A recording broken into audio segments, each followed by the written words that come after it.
Hi everyone, so I'm Christy. I'm a speech language pathologist, and I just wanted to hop on here and do a little bit of a demonstration and talk a little bit about lip trills today.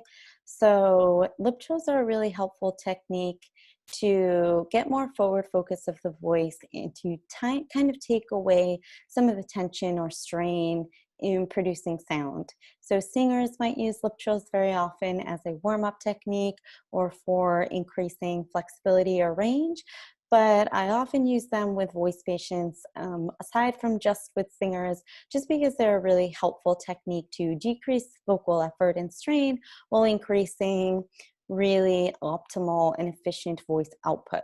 So semi-occluded vocal tract is basically just means that it changes the shape of your vocal tract to really optimize the voice output. So lip trills are a semi-occluded vocal tract technique, or SOVT. And so I'm going to demonstrate those today. I'm not going to go into any other SOVT techniques in this little demonstration here, but I will just demonstrate how lip trills can be really effective for voice production. So what I'm first going to do is demonstrate just a sustained lip trill. So I like to use my fingers here. You don't have to, but I find it's often helpful even for people who have been doing lip trills for a really long time. So the key here is feeling a lot of vibration forward. So really feeling a lot of vibration at your lips. You might even feel it in your nose when you do this, but you want to really feel all the vibration here. Very, very little, if any. You really don't want to be feeling any vibration at all in your throat. All right, so I'm going to start with my fingers here. Just go right into the sustained lip trill. So you do need airflow in order to produce this, but I really want you to mainly focus on really getting forward vibration and feeling those lips vibrate forward. So this is what it sounds like.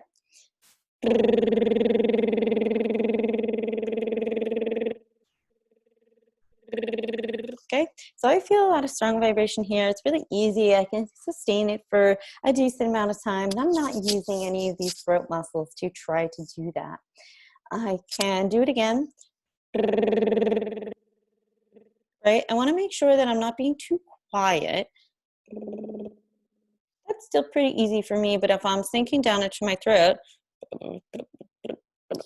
right, it's coming from here, it's really hard to get that sustained vibration. If I don't have the airflow, same thing, it's pushed. If I try to push this out, I'm getting my lips to vibrate, it's not consistent, and I feel it in here. So you really want to not use the muscles here to generate any force. It's all super easy, and you want to think of it as getting forward vibration here with that consistent airflow. So I can do what is called little glissandos, or basically little hills of my pitch. So just super easy, going a little bit up, a little bit down. Notice how I'm keeping the airflow and I'm keeping the resonance really consistent. If I back off of my airflow at all when I'm doing this, I'll lose the lip trill, and it'll be a lot harder, especially when I get up to those higher pitches. So if I back off my airflow, it'll be like this. Right, I kind of just lose it because I lose that consistent airflow moving forward. So once I do one, I can kind of expand that, do slightly higher. All right, then it can go even higher.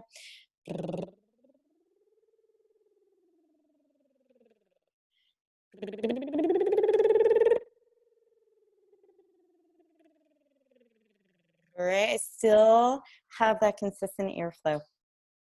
If again I back off at those higher pitches when I do that, I kind of just lose it, right? So you want, even when you're going up, the tendency is to kind of back off that airflow or maybe push more. Actually, don't push, and see if you can maybe you even need a little more airflow, but really keep that airflow consistent even when you're going up to those higher pitches at the top of your range. I'm going to go from low to high to show you what that looks like. So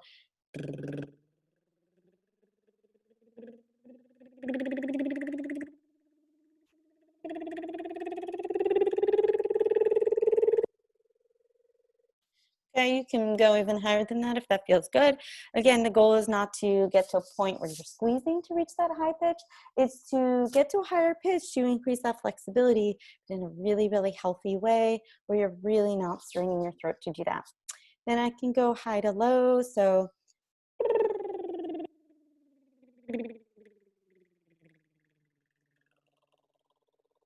okay, I'm getting pretty low there, but again, I'm keeping the vibration here.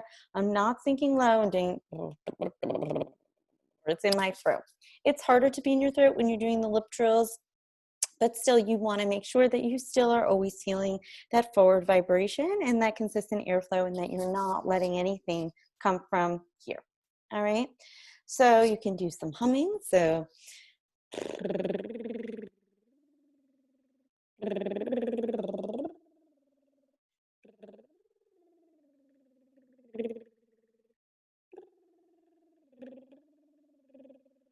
all right, so I'm just really focusing on keeping it smooth, keeping it easy. You might notice your voice is maybe a little bit easier afterwards, or that you feel kind of more of this forward focus when you speak afterwards. That is one of the goals. You can start to do some humming.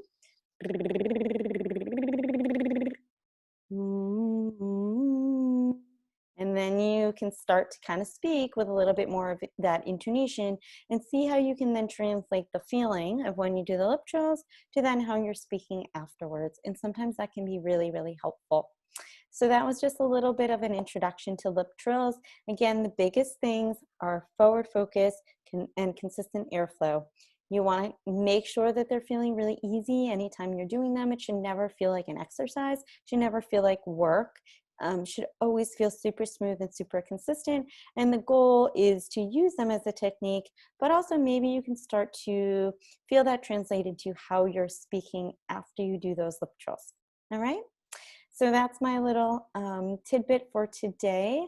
And next time I'm going to demonstrate some straw phonation and some resonant hums. So stay tuned.